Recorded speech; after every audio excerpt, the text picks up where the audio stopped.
schlicht und aus und einfach ein Wiener. Das nächste Lied ist von Johnny Cash inspiriert.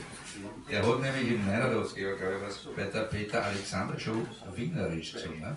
Und zwar, ich bin halt ein Wiener, ich kann nichts dafür. Da habe ich mir gedacht, das kriegt er dazu. Ich bin manchmal für den Biken oder mit Rasta auf Jamaika.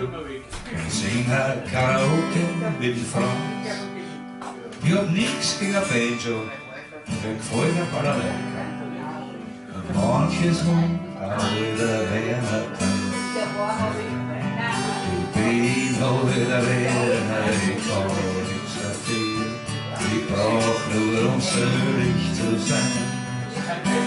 Zwei Frieden, ein Kjorn und ein Maler, Galerie und ein Glasel vom heurigen Wein.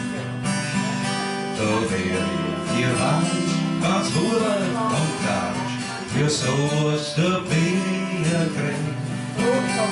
10 Euro für Schranken, Mut frisst mir krank, das kann nur ein Wähler verstehen.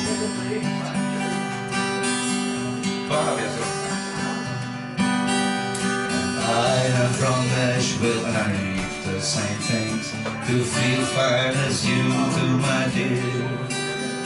A squeeze box, some fiddles, and a steel guitar that rings, and a 6-pack of Budweiser beer.